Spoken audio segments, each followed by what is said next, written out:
Bonjour à toutes, bonjour à tous, bonjour à nos chers abonnés. Continuez toujours de vous abonner, de liker nos vidéos. C'est bienvenue une fois de plus sur Cache Ivoire, la seule chaîne vraiment qui fait la promotion de la culture ivoiroise, des people ivoirois et ivoiroises également. Aujourd'hui, nous vous présentons trois principaux titres en ce qui concerne l'actualité ivoirienne. Ces titres vraiment qui flambent la toile et dont tout le monde en parle actuellement. Il s'agit bel et bien de la situation d'Ahmed Bakayoko qui pour certains est malade mais pour d'autres a subi un empoisonnement. Le deuxième point concerne la situation également des législatives avec Adama Bictogo et Kalou Bonaventure qui ont été donc perçus dans la ville d'Agboville. On ne sait pour quelle raison, peut-être pour les législatives, donc on y reviendra en quelques minutes.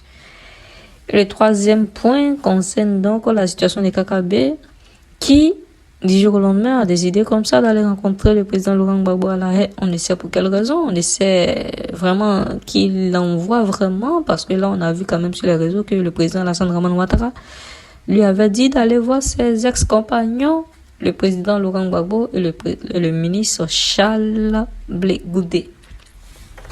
Sans plus tarder, nous commençons déjà avec le premier titre du jour. Il s'agit bel et bien d'Ahmed Bakayoko. L'on le sait, la situation d'Ahmed Bakayoko, pour certains, il est malade, pour d'autres, il a été empoisonné. Mais la question qui revient, c'est pourquoi Ahmed Bakayoko? Pourquoi est-ce que c'est lui qui a été empoisonné? Oh, mais ça, c'est la question que tout le monde se pose. Ahmed Bakayoko a été empoisonné ou c'est une simple maladie? Bon, pour l'instant, on ne sait pas ce qu'il en est, mais il faut quand même dire que pas mal de cyberactivistes, que ce soit du côté des Paul Gbagbo, des Prosoro, tout le monde est en train donc d'évoquer la situation, donc, d'évoquer l'empoisonnement. Un empoisonnement possible? Oui ou non? On ne sait pas. Mais pour l'instant, tout le monde est en train d'évoquer la situation, donc, la preuve, donc, ou le prétexte de l'empoisonnement. Le ministre a été empoisonné. Comment a-t-il été empoisonné? Par qui a-t-il été empoisonné? Ce sont des questions qu'on se pose, mais quand on sait que l'empoisonnement est devenu, quand même, et d'actualité, en Côte d'Ivoire, on ne peut quand même pas rejeter du revers de la main cette possibilité. Et comment un ministre comme Ahmed Bakayoko peut du jour au lendemain comme cela perdre le poids? Comment un ministre à la trempe d'Ahmed Bakayoko peut comme cela du jour au lendemain être évacué d'urgence? Bon, ce sont des questions qu'on se pose. Il reste tout de même un être humain. Mais pour l'instant, d'autant plus qu'il y a déjà ce prétexte d'empoisonnement. On ne peut rien dire, on ne peut rien dire. Donc, on écoute seulement l'actualité. Je pense que nous pensons que peut-être au fil du temps, on aura plus d'éclaircissements sur cette situation. Mais pour l'instant, les cyberactivistes pro-Soro sont actifs et sont en train donc d'évoquer le prétexte de l'empoisonnement. Donc là, on attend déjà, en tout cas, pour l'instant, on souhaite bon vent au Premier ministre, on lui souhaite bon rétablissement, d'autant plus que c'est l'un des seuls à enclencher la réconciliation et même le rapprochement avec l'opposition, notamment avec le président Laurent Gbagbo, qui même l'appelait. Donc pour nous, ce serait quand même une grosse pète s'il arrivait quand même que le Premier ministre Ahmed Bakayoko disparaissait de la scène politique ivoirienne. Ce serait une grosse pète pour la Côte d'Ivoire parce que c'est l'un des seuls qui se rapprochait de l'opposition. Et là, on réfléchit que serait l'opposition, que serait tout le processus de réconciliation entamé par Ahmed Bakayoko. Est-ce qu'en dehors d'Ahmed Bakayoko, un autre pourrait quand même se présenter pour enclencher donc cette réconciliation, d'autant plus que le président Laurent Gbagbo même l'a dit. Il préférait négocier avec Ahmed Bakayoko, même que peut-être négocier avec le pouvoir en place. Il n'avait pas à négocier de son retour avec le pouvoir d'Alassane Dramane Ouattara. Donc du coup, on se pose des questions sur l'empoisonnement d'Ahmed Bakayoko. Est-ce que cet empoisonnement n'a pas été orchestré pour éloigner Ahmed Bakayoko parce que peut-être qu'on trouvait mal le fait qu'il se rapprochait du président Laurent Gbagbo? Bon, pour l'instant, on ne peut rien dire à ce niveau, on ne peut rien donc statuer, mais pour l'instant, voilà ce qu'il y en est. Donc, chers abonnés, souffrez qu'on ne puisse vous en dire plus. Le deuxième point de l'actualité concerne le cas d'Adama Bictogo et Kalou Bonaventure qui ont été perçus donc dans la ville d'Agboville. Certainement pour les législatives, déjà que Adama Bictogo, puisqu'il part vraiment en difficulté avec la vaillante Ake Fleur Rumbo, vraiment qui est bien partie pour pour être l'élu de la ville d'Arborville parce que les parents Abel ont décidé comme cela redonner leur voix à leur fille. Et il faut quand même noter que Adama Bictogo était bien sûr député d'Arborville parce que l'opposition, depuis plusieurs années, depuis plus de 9 à 10 années, avait décidé même de se retirer de toutes les élections législatives. Et du coup, cette année, ça a changé. L'opposition est revenue. L'opposition a fait son retour. L'opposition décide comme cela dans les législatives. Et la population d'Arborville a décidé de donner sa voix à sa fille, Ake Fleur Ngbo, qui est bien parti pour être l'élu donc d'Arborville.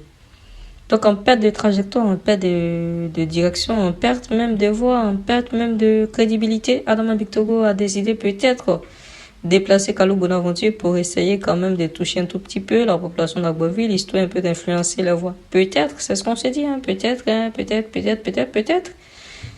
que c'est la raison pour laquelle elle a préféré déplacer Kalou Bonaventure. Mais nous pensons que la population quand même d'Arborville est sereine et elle a déjà choisi son candidat pour la législative.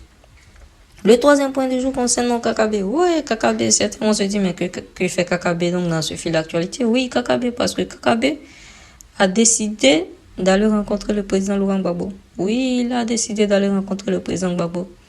Qu'est-ce qu'il va lui dire? Qu'est-ce qu'il va faire? Quelles sont les raisons pour lesquelles il décide de se déplacer? On ne sait pas. Mais la seule chose qu'on est sûr de cela, c'est que le président Alassane Dramane Ouattara a décidé que ce soit lui qui aille rencontrer le président Laurent Gbagbo. Et ceci après la déclaration donc, du président Laurent Gbagbo de rentrer chez lui ce 26 février 2021.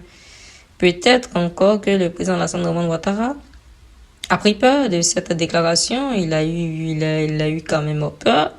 Parce que tout le monde sait que si le président Laurent Gbagbo décidait comme ça de retourner chez lui, ou bien même si le président Laurent Gbagbo arrivait en Côte d'Ivoire, ce serait quand même un gigantesque accueil à l'aéroport. Là, il sera difficile pour le pouvoir vraiment de contrôler la population. Parce que sans Laurent Gbagbo en dehors de la Côte d'Ivoire, Laurent Gbagbo en Côte d'Ivoire, c'est plus pareil. C'est plus pareil, chers abonnés, c'est plus pareil. Les choses sont relancées, l'action politique est relancée. La politique est relancée, tous les dés encore sont remis à zéro. Donc là, je pense que Laurent Gbagbo en Côte d'Ivoire, vraiment, ça change la donne complètement.